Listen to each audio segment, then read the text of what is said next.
parti. Oui, très chers téléspectateurs, bonsoir. Bonsoir à vous qui nous suivez de partout. Parce que nous sommes la radio-télévision Masonga. Nous émettons de la ville de Kikwit, qui est la ville économique de la province du Kwilu. Et vous nous suivez de partout, partout dans la République démocratique du Congo, parce que nous sommes sur toutes les plateformes numériques. Nous sommes sur YouTube, nous sommes sur WhatsApp, nous sommes sur TikTok, nous sommes sur Instagram, nous sommes sur Twitter. Donc vous êtes de partout au monde. Vous devez suivre cette belle émission qui s'intitule Masolo ya Mboka. Oui, c'est une émission bilingue. Masolo ya Mboka. Oui, nous parlons de notre pays. Nous le parlons à l'aise. Oui, là, je suis très émerveillé de vous être si présent au devant de vos smartphones, au devant de vos postes de télévision pour suivre cette belle radio. Je pense qu'avec la magie du directeur technique Dani Mafoula, il peut aussi retransmettre cette émission ici. Alors, à la radio, oui, à la radio, on peut la suivre parce que les Congolais qui sont de partout doivent nous suivre à la radio-télévision Vérité. La radio-télévision Vérité qui s'est dit dans notre langue locale, la langue nationale, la langue de Fumukimbangu, oui, la langue d'Alfonso Ier, qui est la radio-télévision Masonga.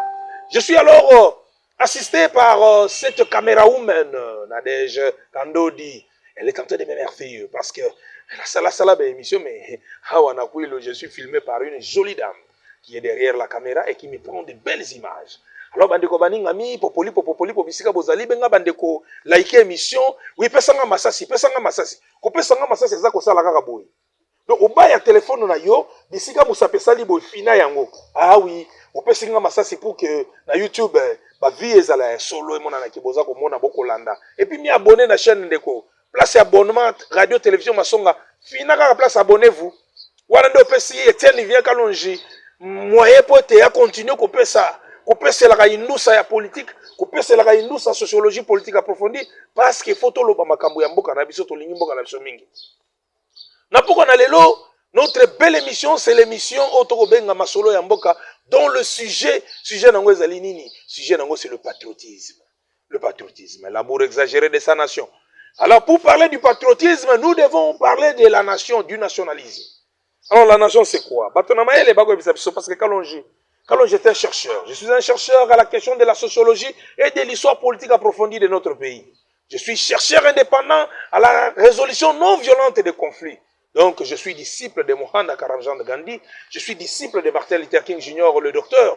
Je suis disciple de Lanza Del Vasto. Je suis disciple de François Vaillant. Je suis disciple de Jean-Marie Miller, ces prêtres jésuites qui ont inculqué par correspondance à Kalonji les notions de la non-violence active dont j'enseigne et je coach pour que les gens apprennent à participer, oui, dans la gestion de notre pays. Et c'est ce que me dit le docteur Mimi, le professeur docteur Mimi. C'est une dame de fer, une sociologue en France qui a écrit sur la participation citoyenne et qui dit lorsque nous sommes participants, lorsque nous sommes des citoyens engagés, là-dessus, nous sommes alors en train d'exercer le métier du citoyen.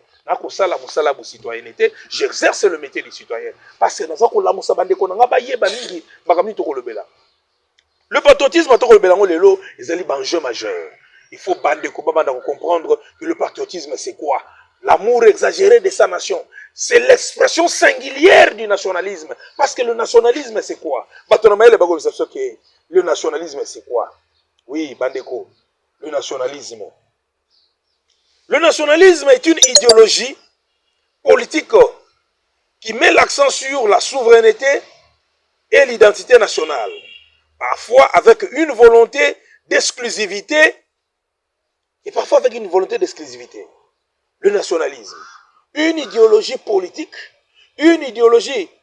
qui émet l'accent sur la souveraineté et l'identité nationale. Parfois avec une volonté d'exclusivité. Olingi mboka no mingi. Bolingo ya mboka na mingi est comme une pensée. Bakobengango une idéologie. Une pensée dont nous croyons ensemble que toyiba totouta na mémoire historique commune. Passé na biso. Ya ba kokolo na biso. Ce qui te remonte yango na tango ya vampire pe ba royaume. Ce qui te komi tango Mondela chema colonie na Congo dans 1842 avec l'arrivée à Diego Cao. Ndebo eto comprendre Oui, mboka na biso côté déjà la dimension internationale, il y a côtoyer na ba civilisation mususu, il y a côtoyer na bikolo mususu. C'est de cette manière-là que nous disons que tout s'est passé là. La rencontre de Kokao avec les autochtones et bisika ya keneko sa Stel naye à la kisi que lui qui est alors l'aventurier du grand roi, le serviteur du grand roi Jean II du Portugal, a découvrir Mabele Mounene na fleuve Mounene. Après Siango, alors Kombo qui yende de Kokao a découvrir Rango. Ça fait partie de notre mémoire historique commune. Passer na biso. Yangonde pour permettre bisoto yeba que nous sommes un seul peuple. Lorsque de Kokao a découvert l'embouchure du fleuve Congo, le fleuve qui puise alors sa source dans le Lualaba, le fleuve qui puise sa source dans le Lualaba et qui chemine devient un ruisseau, d'un ruisseau à une rivière, de la rivière devient alors un fleuve. Et le fleuve a décrit le relief de notre pays. Donc la carte géographique de notre pays a suivi le relief du fleuve. Et bandi na sud, et bandi ko mata, et leki katikati, et komi na nord, et bandi ko kita vers le sud, et bimi na mbushi.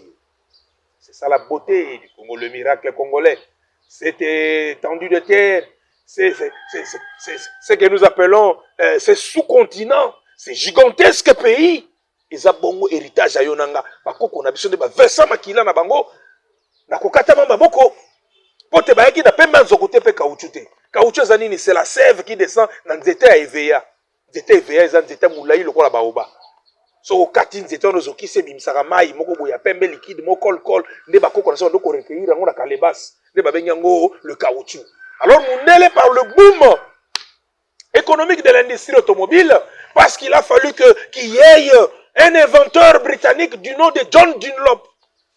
Andeko foko landa émission ya radio télévision masonga ya kelasi. Bana kelasi foko koma. Parce que papa Kalonja bimisaka biloko esenga la découverte. Biso batoto zalaka bongo leka na Génie Zanerbe na émission ya Biavanga na Kinshasa na RTNC. Tona bana mike na flamboyant, ba so biso to leka na un Génie Zanerbe. École choisir yo et le bike génie na biso école yo wana. Aye baka moi culture mingi. Tango wana téléphone ezate toka na TV noir et blanc. Mais culture landa émission ndeko tango so zoka tenter ya ko se cultiver landa émission yo. John Dunlop fut un inventeur na souci ya kosalela mwana na ye vélo ya 3 pinés. Pour mwana soka bandiko tambo na vélo ya pinés mi balé akoya. Asaleli 3 pinés pour mwana za l'équilibre. Na comprendre qu'il faut qu'il y ait une roue. Et cette roue là, je peux la fabriquer à travers la matière première qui est le caoutchouc. À travers le caoutchouc ezokota na Europe, John Dunlop a bongoli yango asaleli mwana na chambre à air à vélo ya 3 pinés. Et inspiré par toute l'industrie automobile. Non, nous pouvons maintenant fabriquer des chariots nabiso où ils allaient tirer par des chevaux à travers des roues. C'est une invention comme ça la mituka et qu'on tambola na piné. Or le caoutchouc qui a permis à la fabrication de ces roues et la chambre à air, c'est ça caoutchouc au Congo. Et batubako bimisango au prix du sang, bakata bango maboko. C'est pourquoi na la Xaribino la fois passé livre nazaki nango, il y a le fantôme du roi Léopold II. Et na couverture à livre bala que ça moi si na mobali batelemi bakata bango maboko. Parce que baiki na pemba nzokote pe caoutchouc. Pemba nzokoze ko servir mondele pour ko remplacer minu soko beli kari dante balongolo linu bazui linu ya ivoire bakotisi yo. Ba piano et betaka ba touche à piano et basala ka on a ba pointe d'ivoire. Alors tala makambo yo faut yeba ngo que s'il y a eu des pianos dans le monde, le berceau des ressources de cette matière première, ça a été le sang de nos aïeux. Makila koko na yo ngane iversa maki po basala ba touche à piano de par le monde. Parce que Pemba Nzokoba ozongo gratuitement par lui Philippe Marie Victor Ralès Léopold II a ozongo na Congo n'a pris du sang. Il y a eu des fleuves de sang. Je dis bien de fleuves de sang. Un génocide à ciel ouvert. Plus de 10 millions d'exécutions. Parce que Edmond Morel, c'est cet activiste civique non violent de la première heure qui a su démontrer et bouger le monde. Il a su alors mobiliser les Blancs pour faire de grandes marches et dénoncer les familles qui s'étaient réalisées au Congo. Parce que le Congo de Léopold II était un génocide à ciel ouvert. Comme il en est aujourd'hui. Un génocide à ciel ouvert où on exécute les Congolais à cause du coltan, à cause de la cassitérite, à cause de l'or. On a créé des seigneurs de guerre. Ils ont terrorisé nos frères qui vivent dans la partie est de notre pays. Que vous soyez à Nituri, que vous soyez à Otuele, que vous soyez dans le nord Kivu, dans le sud Kivu. Vous êtes terrorisés parce que votre sous-sol regorge des minéraux. Dans la passe Congola Moni. 10 millions de morts n'attendent Léopold Deba Beta solo nangote. Pour chapeau à toi, Moukantombolo, Fachi Béton, parce que Yobi Missi, bon, Génocoste. Tout le maman génocide au Congo, dont le monde n'en parle pas. Nous disons que c'est l'Holocauste. L'Holocauste. Une exécution bien planifiée qui s'est faite en silence par l'omerta de la communauté internationale. Alors vous devez suivre ces choses parce que c'est révoltant. Lorsque je hausse le ton, c'est parce que c'est révoltant. Lorsque je me réalise que je suis Kitania Fumu Kimbango, dans un Kitania Fonso premier, Bakoko nanga baboma bango parce que bazaki na posa ko binisa bongo minéré na mboka na biso. Le loba ko continuer ko bomanga et que ngana loba te. Ah non, kalonji foko loba. Kalonji foko loba. Tika kalonji loba ndeko.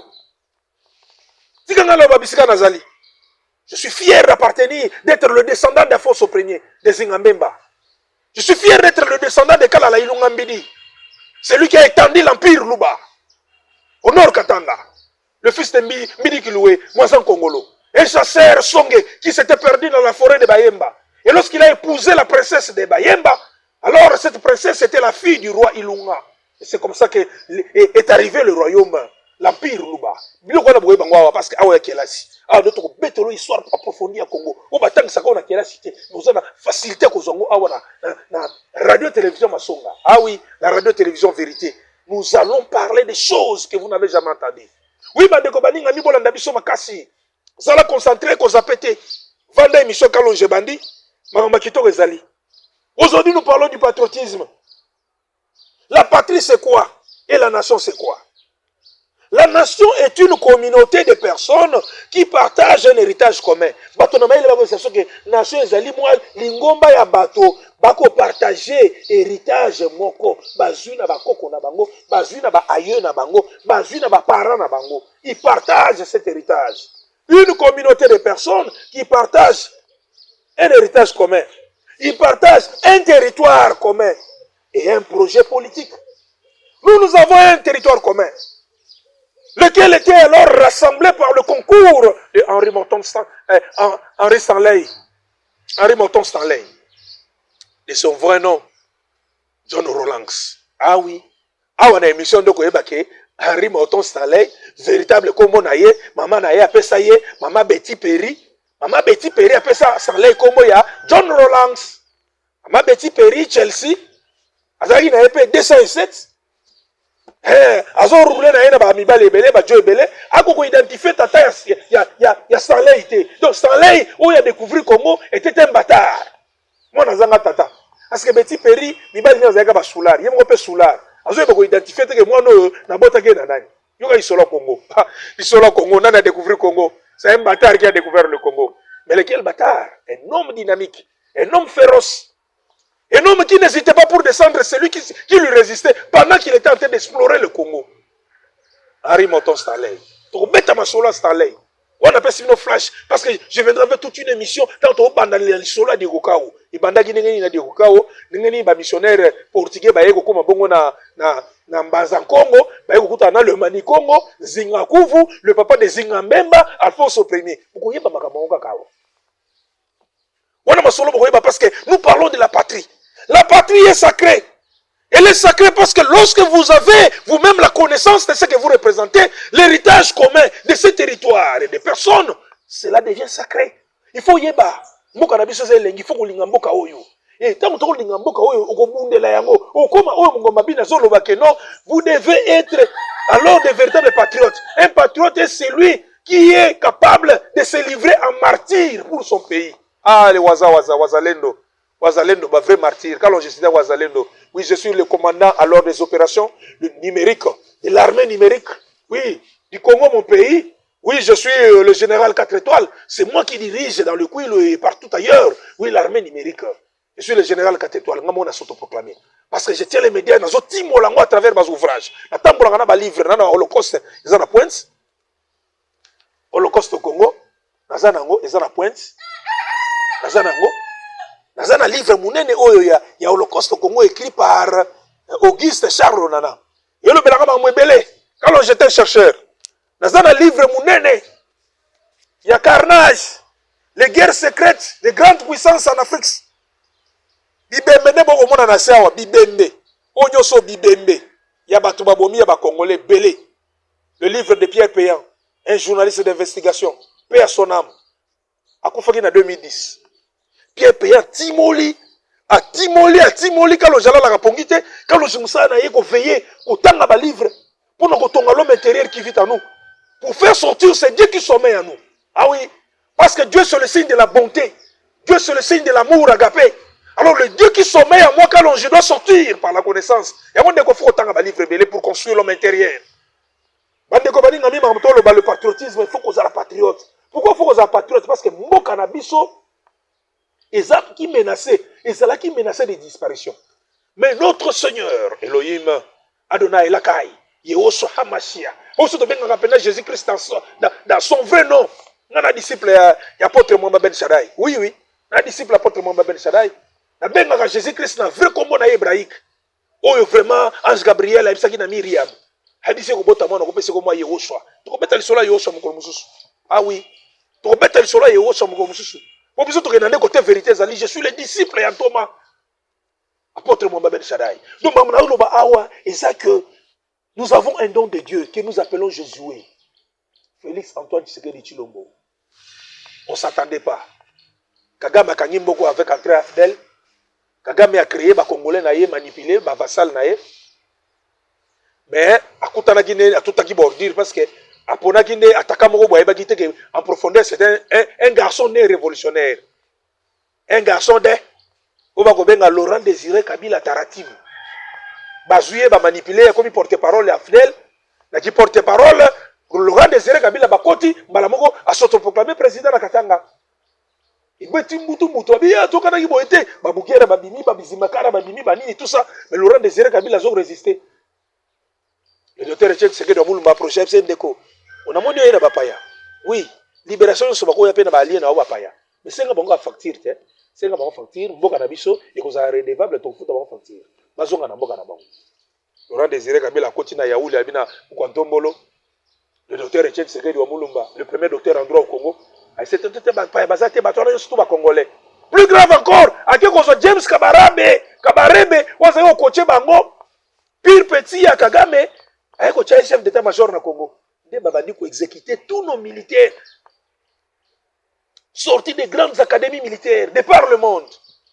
Au Batangaki na Belgique, na Israël, na États-Unis, na France. Baki au Bomba na Kitona, ici c'est comme Bomba na poison. Bah, vider biso substance, il y a bateau qui investit pour que notre armée soit une armée modèle.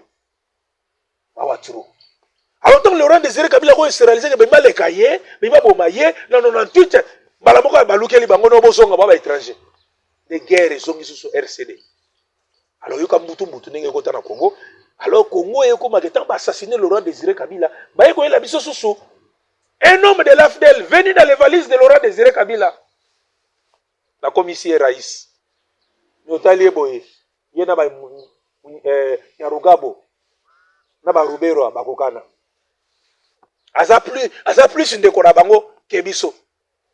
Tous chef d'État a 18 ans au pouvoir à Émile Lingalate. Allez-y comprendre.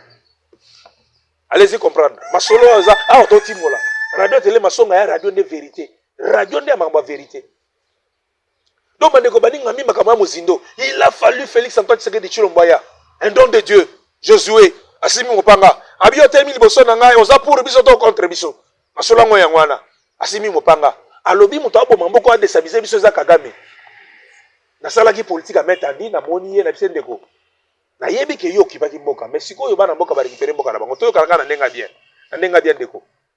Yo za na carnet d'adresse. Yo ba ina ba minele yo bana ba izine bele. Sito bisa minere. Minere biso to sala raffinerie or na mboka na yo. Yo zo za mo pourcentage ya mokia biso ba kolo ba plan. To zo biloko bien. Kagame ayoki kaka Tshisekedi ayoka ina ba Katari ba saleli izina raffinage ya or na Bukavu Kagame tomboki. Ake ko zo batu na ya dizaka bango ba supplétif armé na ye. Wa manipula ko saka biso ke baba rebelle. Ake aluki ba Congolais moko ventricule wa ba bisimwa aventurier abesango couleur ya Congolais lo ba ki ko zo ventricule la nanga. Nanga yoko kima nanga bena mbangu na terrain. To baluki bena terrain football yoko kima. On a dit pété ni otiki pe barbe ya molaya pembe on lubi ko komi rebelle. Ndeko tika ba je. Tika ba je nanga. Tika ba je. Mboko ya mboka bakoko na biso. Lupango eza lupango na biso. Voisin ko katate. Le Congo ne peut pas partir. Parce Parce que le Seigneur, dans son plan, il sait que c'est un pays où coule le lait et le miel. Et c'est un pays prophétique. Oui, c'est un pays prophétique. Dans le Balamagambo et plus tard.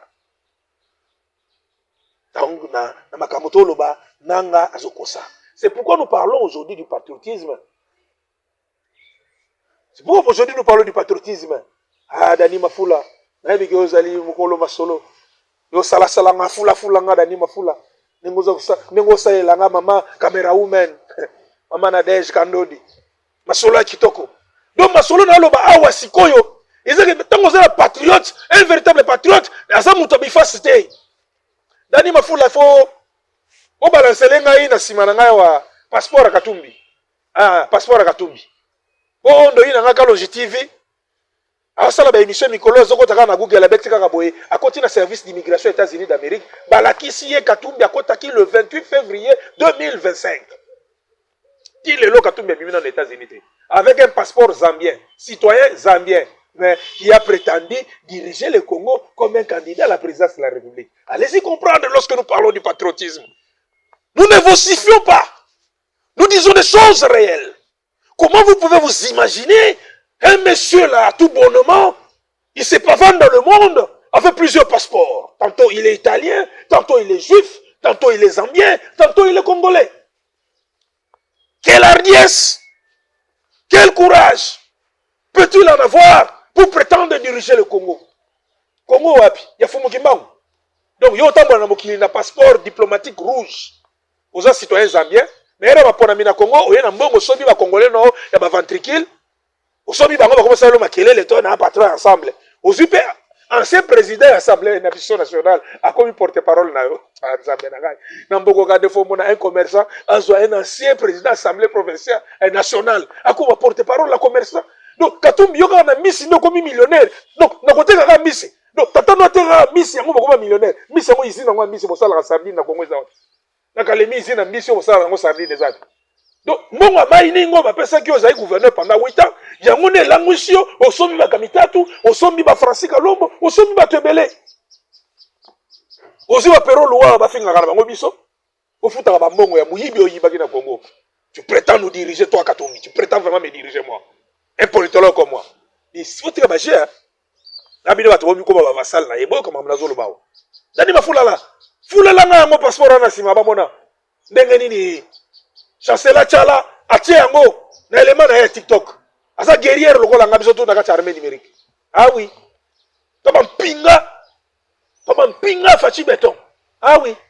Toma mpinga Congo. Nga pena na mpinga pena Congo général 4 étoiles. Le commandant des opérations Etienne Vieux Kalonji, la population bien contrôlée. Honorable Maboko bite écouté ko ba ko kate kola. Mbangé belé avec bongo na style azakle. Donc makamuna loba oyo osomona makamba boy.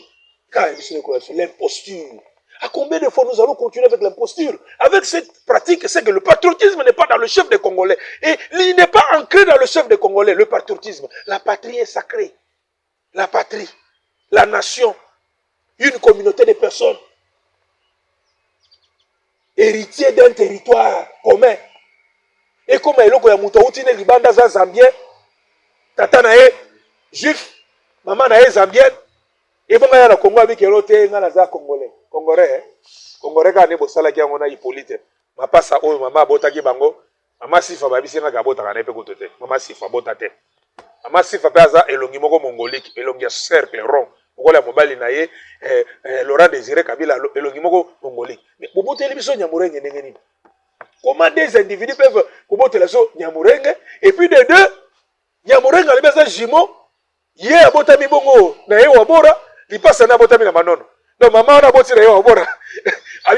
Abi médecin zelanga yi masaka na avion pour abotali passe mususu mi balé na manono. Ni biso ba to ba yuma na binote quand même. Hein?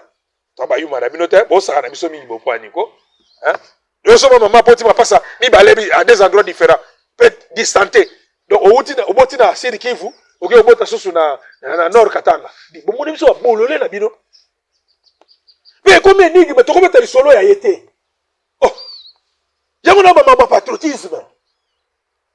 Dani Mafula faut que la photo bato wana ngaka longe na telemi ochelinga Katumbi ochelinga Hippolyte Kanambe Kazembere le commandant Hippo alias Joseph Kabila ochelinga Fayulu ochelinga Fayulu ochelinga pe Olivier Kamitatu ah pas Olivier Kamitatu faut mettre dada ndenge ni Olivier Kamitatu aza trop noir maman pe azaki pe trop noir ne ba ko bota mundele faut ba biloko wana bien hein okomi Kamitatu mas mwana Kamitatu masamba ndenge ni cette légende dans l'histoire de notre pays cette fierté nationale yo komi mwana Kamitatu masamba ndenge ni yoza meti maman na Omwindu je la respecte parce qu'elle fait une grande dame hein, une intellectuelle dans Mokanabiso elle était connue maman Zalaka Bourumès je pense mais ndeni maman abotiona qu'il fasse Kamitatu bango tu Mwindu baboti mundele ndeni le patriotisme c'est pourquoi vous faites un mercenaire bokende ba manipuler la miti nationale pour hypothéquer le Congo français belé le Kouta pour hypothéquer notre pays et collecter.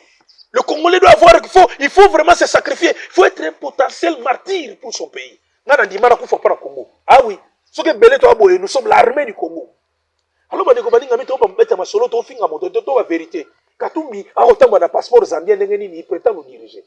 Kabila dirige biso aloba Kinyarwanda ndenge nini aloba Swahili bora ndenge nini aloba anglais bien mais aloba français bien te et puis ndenge nini yeka Katumbi yeka Kabila azoke no soutenir ba M23 ndenge nini sortie médiatique ina ko soutenir ba M23 ndenge nini ça makaboto oloba le patriotisme l'amour exagéré de sa nation l'expression singulière du nationalisme parce que le nationalisme c'est quoi c'est l'amour exagéré de sa nation de son pays. Bande comment comprendre Masola qui toque Masola Elengi Folanda, radio télévision Masonga. Nous nous émettons à partir de la ville qui quitte Jérusalem des célébrités. Imimisa Bastar, ma célébrité dans le monde politique, ma célébrité dans le monde des artistes. Ah oui, je suis sur la terre des banca. Masola Mwezawa. Parce que lorsque Papa Wemba Zolo Bakeno, lorsque nous avons fait ce monde des artistes à notre image, Abi Toaka Bay, à Totika Bade Yagé. Awa kisimbi akei ba yanke nyonso basili kisimbi nani wa mambo kinkese oui une légende puis rivia masolo awa ba célébrité babima awa ba lijo kwempa bastino mubi ba redi amisi ale kwilu ono obiselanga apokadero kutu mwana kikuti o muketonga atanga na école mbando awa o papi mboma bana terro ba célébrité babima na babelo. Donc, ma célébrité. Dans le monde des artistes, dans le monde politique, Antoine Gizenga Fundi, une légende. Un type qui avait sacrifié sa jeunesse pour le Congo. Je parle de Gizenga. Pendant sa période de jeunesse, pas Gizenga qui m'a bangé parce qu'à comment on foutait mon mouquet. Mais je suis fier d'être un descendant de Gizenga à travers sa jeunesse. Je parle de célébrités politiques comme Cléophas Kamitatu, le père de l'indépendance. J'ai beaucoup de respect pour Cléophas Kamitatu. Ah oui. C'est lui qui avait fait sortir dans la catimini l'héros national. Patrice Emery Lumumba. Bombier na kata coffre voiture. Abimé ene na kuila, legine na kuila, quoi gene na kasai. Cléophas Kamitatu. Faut moi pas m'rambo. Je parle de Bernadette Diaka. Bernadette Diaka. Yamungoul. Ah oui, c'est lui qui a implanté le mouvement national congolais dans toute la partie est, na Kivu. Parce qu'il travaillait au Congo Motor, Congo Rwanda Urundi. Engagé na Bujumbura Zosala. Alors, Kalonji Moukanya, alias Kalonji Moulopoué, qui était le président fédéral du mouvement national congolais à Lumumba, Atinele Balar, MC Pangi, Nkaka, Kokonanga Mumbala, implanté lenga MNC Kota Kivu. Alors, Anissé Kachamura Zago Bundisa Mongolia pour implanter que non, Bino Batakoto Ouest, pour envahir le terrain dans la SNNG. Mais Mongolia a implanté des présidents fédéraux, des fédérations, des sections, des cellules du mouvement national congolais pour revêtir le caractère national qu'une formation politique née en 1958 a pu revêtir un caractère national en peu de temps grâce aux hommes d'influence. Albert Kalonji Moulopoué, qui avait de larges épaules parce qu'il était alors patron d'un cabinet fiduciaire. Allez-y comprendre, sous la colonisation, vous avez un Congolais évolué à Sali cabinet naïba expert comptable. À ça qu'on engagé Mindele na Batumwindu. À que nous avons l'expertise comptable dans le magasin portugais et grec. Il faut le faire. Le Congo a une histoire, il faut côtoyer Kalonji. Hein? Parce que lui passe son temps à lire beaucoup les ouvrages pour façonner l'homme intérieur qui vit en lui. Donc je suis fier de dire que j'appartiens au Congo. Un pays des légendaires. Un pays des légendes. Alors, ne peut me diriger que c'est lui qui se sent comme moi, un vrai patriote, qui a l'amour exagéré de sa nation. Et non des versatiles, face. C'est comme ça que Robert Lisolo, c'est qu'il y a Alberto Fujimori. Alberto Fujimori. Alberto Fujimori, ah, bandeko baningami, Alberto Fujimori. Alukaye, Alberto Fujimori. Alberto Fujimori a un sujet japonais qui était devenu alors président na Pérou. Pérou, c'est un pays de l'Amérique latine. L'Amérique est scindée en deux Amériques, l'Amérique du Nord et l'Amérique du Sud. L'Amérique du Sud, nous l'appelons l'Amérique latine, parce que là-bas, on parle les langues latines, le latin, les langues qui viennent du latin, entre autres le portugais et l'espagnol. C'est pourquoi c'est l'Amérique latine. Alors, le Pérou est là-bas, c'est un pays qui est frontalier avec le Brésil. On a une situation géographique à Pérou. Mais ce pays, le Pérou, en 1990, va organiser une élection démocratique parce qu'il y avait une crise au Pérou. L'inflation battait son plein. Bon, regarde le roi na Congo, l'inflation est $, et stabilisé. Coup de chapeau à toi, Félix Antoine Tshisekedi Tshilombo, parce que la monnaie est stable. Mais nous devons toujours simplement chercher à avoir seulement les moyens de pouvoir nous prendre en charge, nouer les bouts des bouts du mois. Il faut qu'il y ait l'amélioration des salaires des agents. C'est pourquoi nous saluons l'avènement de ce contrat stratégique, le contrat du siècle, que nous en parlerons plus tard. Le Pérou a connu un sujet étranger. Kokonaye a Pérou, à commerçant, à ça la commerce, un grand militant. Parce qu'il y avait une grande communauté japonaise dans le Pérou. Je ne sais pas pourquoi. Nous scruterons la recherche sur Google pour comprendre pourquoi les Japonais étaient beaucoup plus immigrés au Pérou. Qu'est-ce qui avait poussé, parce que ça n'a jamais été leur colonie, mais pourquoi il y avait une forte communauté japonaise qui dans le Pérou. Et c'est comme ça que le grand-père d'Alberto Fujimori était un militant au niveau du Pérou pour revendiquer les droits des citoyens. Et le papa d'Alberto Fujimori était aussi un grand commerçant. Alberto Fujimori a étudié au Pérou et est devenu professeur en économie agricole. L'économie agricole. Ce qui lui a permis d'avoir les moyens de profiter avec la crise économique qui battait son plein. Un pays débordé par la corruption, un pays débordé par l'inflation, un pays débordé par les détournements des deniers publics. Alors il a fallu qu'il y ait un homme de la réforme. Il s'est présenté comme un homme de la réforme, un scientifique de surcroît. Dès que vous voyez que vous votez dans les Péruviens, va négliger. Et là, le conflit d'intérêt. Le conflit d'intérêt. Ah oui. Il y a Zambien. Au président Congo. Pour le Zambien, comme tu as souvent été dans ma belle, aucun autre Zambien n'est. Et Msanga. Aux Zambien. Au commis président Congo. Bon, c'est quoi? Le quoi l'appelle Zambien, on a bazar pour ça, bazar ma belle, parce que mona qui va belge, va dribbler, va britannique, va côté ça moukila Congo, côté à na kata Zambie. Mama pour ça, va récupérer. Parce que belge va zaï rolangu ça britannique, va mettre la masanga, va langue, va pousser ma bord. Na tongo pas ma bord, les autres poussent ça. Ça qui boite, na poko ba meli ba whisky. La bique britannique ba langue va trop photo mais ça whisky, to pousse ma bord. Parce que biso to sto mona qui avec Jules Cornet, to sali déjà son to moni que minéraux zembele awa. Ne to pousse ma bord. Ce que ba Zambie ba luka récupérer on ndenge siko makasi to ndenge muibi. Dès comme ça là on a que siko ko ça la conflit d'intérêt. Bino besoin sujet Zambien. Mama katumbi za Zambienne. Azaki mwana musala mama bakatebeka toto. Faut to ba kamuze. Autaki na Zambie, na frontière. Po na Zambie kuna ezali na bahemba na Congo pe bana bahemba. Bala ba munoko moyo kokana na Chiluba. Yango na katumbi okoyoka ngo katumbi ana pesa pe na Kasai katumbi. Katumbi. Bakumisa kaite. Il y a la signification. Donc il faut comprendre les choses. Vous êtes devant un sociologue. Nous faisons de la sociologie politique approfondie pour décrypter les faits. Donc, ah oui, ça sera un conflit d'intérêt. Alberto Fujimori a au moins des moyens de maîtriser la crise économique a organisé un faux coup d'État en 1992 pour démettre toutes les institutions démocratiques et bon, dirigé par une dictature éclairée. C'est pendant cette période-là qu'il dirigeait par une dictature éclairée qu'il a commis les violations graves des droits de l'homme. Il a tué beaucoup de Péruviens. Il les tuait sans pitié parce qu'il ne se reconnaissait pas descendant de cette terre-là. Aucun de ses aïeux était descendant de cette terre. Alors, tant que ça, on peut passer là-bas, on peut kanza. Kanda ma bezo bomba. Alberto Fujimori abomi bango trop, ayibi pe mingi, apporter pe mwana ba réforme, na détourner pe moi trop. Nde na suka film dango manda na esili Alberto Fujimori asalini akimi pa na bango na Japon.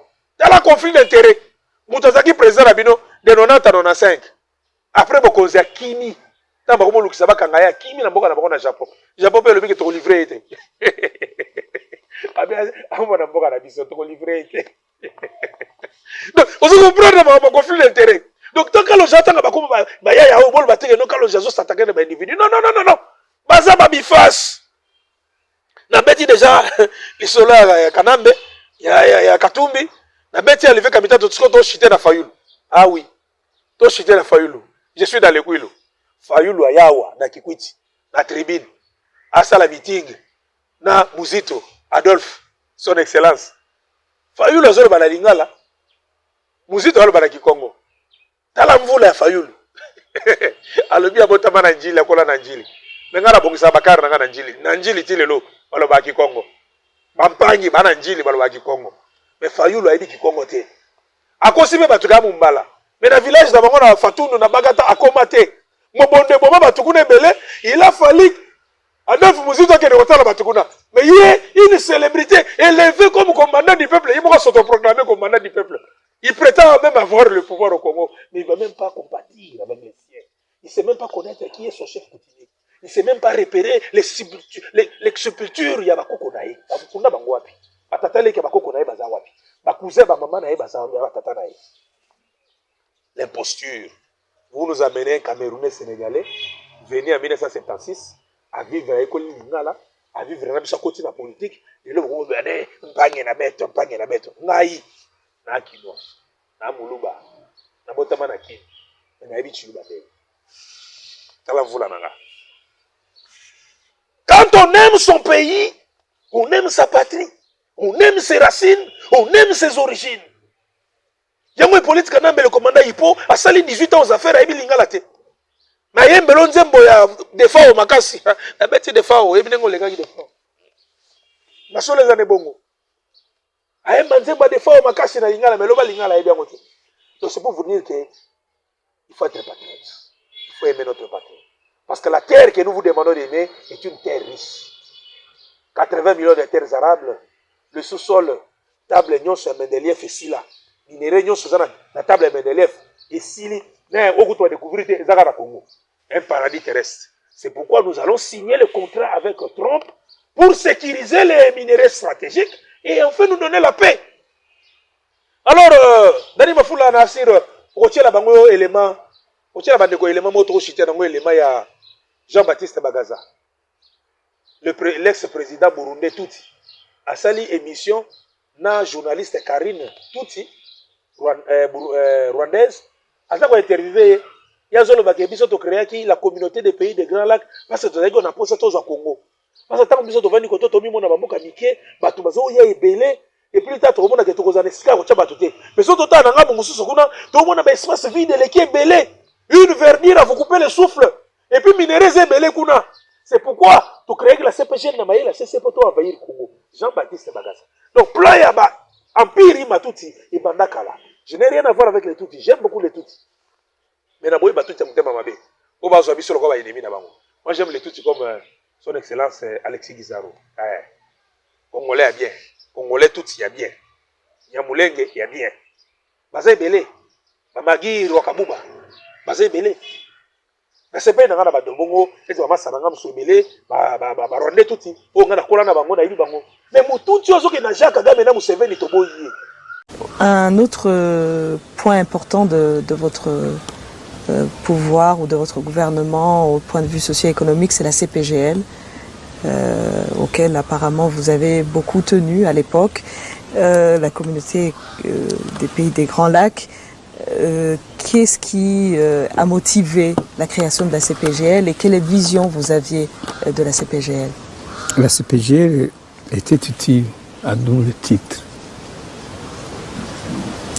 D'abord, pour le Congo, ils insistaient sur la sécurité.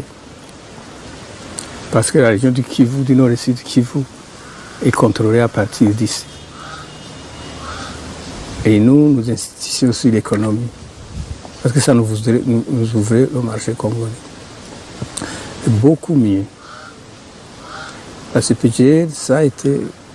Quand la CPGL a ralenti et que maintenant elle fonctionne très peu, ça a été une grande souffrance pour moi parce que j'avais investi toute ma raison. Vous voyez, quand vous êtes à l'intérieur du pays, le pays est surpeuplé. Et quand vous survolez par avion tous les territoires de l'autre côté du Mont Mitomba, ce que je faisais régulièrement, c'est vide. Et c'est très beau. C'est aéré, c'est irrigué. Pourquoi ne pas nous installer là-bas et vivre dans une communauté plus vaste? Nous y gagnons doublement la sécurité et l'histoire pour nos populations très nombreuses. L'exemple que je donne, les États-Unis d'Amérique, le Canada ou l'Amérique du Sud, est-ce qu'ils sont mécontents que leurs ancêtres aient émigré de Grande-Bretagne, d'Allemagne ou de France, d'Italie, du Portugal Est-ce qu'ils sont réellement mécontents? Est-ce qu'ils ont perdu des liens, y compris des liens culturels? Non, ils sont toujours les mêmes. Quand un Anglais va aux États-Unis, il est américain. Quand un Américain vient en Angleterre, il est anglais. Dans son comportement et dans sa conception. Il ne gêne personne. Alors, le Congo est vaste, il est vide, il a beaucoup de ressources. Et nous agglutinons ici. Et il faut trouver une solution. Et cette solution est le Congo. Et c'est même urgent. C'est même urgent parce que les Chinois sont en train d'occuper la Lualaba. Une très belle contrée. Ils viennent avec de l'investissement et puis s'établissent et puis deviendront africains, congolais plus tard. Donc vous, votre vision à travers la CPGL, c'était qu'un jour les Burundais puissent migrer aussi vers ces montagnes vides. Mais ils avaient commencé. Donc s'il n'y a plus, si nous sommes dans la CPGL, il n'y a plus moyen de nous battre avec le Congo. L'exemple concret, c'est partout on fait des grands ensembles, partout l'Union européenne. Pour chasser biso na babele na biso, pour transplanter batouti koko sa non, ce sont des réfugiés rwandais et des réfugiés congolais qui étaient chez nous au Rwanda. Non. Et ça les matin nego. Voilà pourquoi il faut aimer la patrie. Il faut que les Ngamboko, parce que dans cette émission, nous aussi les enjeux stratégiques, la géostratégie. Il y a pourquoi il faut aimer le Congo. Le Congo était un paradis terrestre. Le Congo a tout. Le Congo a tout de Konangai. Alors, merci Mingi. Ozaki Bele la Konangai. J'étais bien filmé par cette dame de fer qui s'appelle Nadège Kandoni. Ah maman, kitoko makasi na babini lo salanga, Dani Mafula le directeur technique, salelanga bana formelenga bana parce que ba JP qui se bazali, ba petit donc ba bazali, alors salelanga ba petit bazali belé. Fulelanga bango parce que yo musano ko fula batu. Oui, na bo sanité Jean-Fils Mbuluzi. Ba sala trop na ba RLTV. Ngwa ba Dani Mafula. Ba sala na ba RTAE. Lelo bazana radio télévision Masonga. Oui. Un don qui nous est offert par l'honorable docteur Cédric Mayoko. Yazo betana na 7, nana betana 11. Et bon son excellence le professeur Eberand Kashimir Kolongele abetana 9. Bye bye et ciao.